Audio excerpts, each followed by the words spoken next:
정가 4범에 8개 사건, 12개 혐의로 5개의 재판을 동시에 받고 있는 이재명 대표가 유죄 판결을 줄줄이 앞두고 유죄 대통령이 된다? 대한민국은 극심한 혼란에 빠지고 결국 또다시 대통령 선거를 치를 것이 뻔합니다.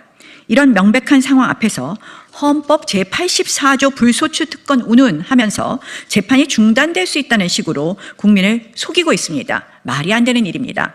헌법은 제84조의 불소추 특권이라고 규정한 것은 아시다시피 새로운 기소가 안 된다는 것입니다.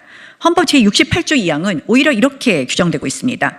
대통령 당선자가 판결, 기타의 사유로 자격을 상실할 때를 예정하고 있습니다. 그때는 60일 이내에 재선거를 해야 된다라고 명시하고 있습니다. 한마디로 대통령 당선 전에 시작한 재판이 당선 후에도 계속되고 그 결과 유죄 판결로 대통령 자격을 상실할 수 있음을 헌법은 예정하고 있는 것입니다. 그렇지 않다면 판결로 인한 자격 상실 운운하는 조항은 없을 것입니다.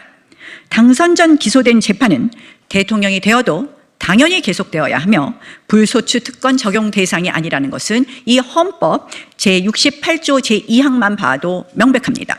이것이 바로 헌법의 취지입니다.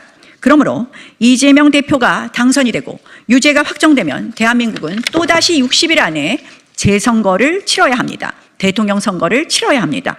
이런 헌법적 혼란과 국정 공백을 막기 위해서라도 대법원은 더 이상 좌고우면하지 말고 이재명 대표 선거법 위반 사건의 잘못된 판결을 신속히 바로잡기를 촉구합니다.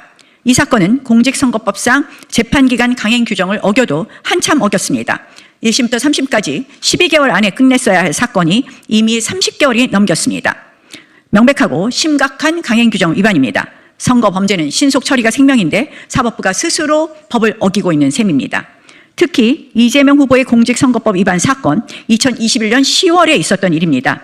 그 이후에 여러 가지 관련된 자들의 극단적 선택도 있었고 2022년 9월에 검찰이 기소해 재판이 시작된 것입니다. 여기서 관련자의 극단적 선택은 다른 이재명 후보의 사건과 관련된 말씀임을 다시 한번 말씀드립니다. 특히 이 사건은 증거가 명백하고 허위사실 공표에 관한 법리 오해가 분명하여 파기가 당연합니다. 대법원은 파기 자판으로 즉각 결론을 내려 사법정의를 바로 세워야 합니다. 또 만약 관행대로 파기 환송을 하여 사건을 고등법원에 돌려보낸다면 어떻게 되겠습니까? 또다시 시간을 끌고 국정 공백과 혼란만 야기할 것이 뻔합니다. 대법원은 더 이상 눈치 보지 말고 오직 법과 원칙에 따라 조속한 판단을 내려주실 것을 강력히 촉구합니다.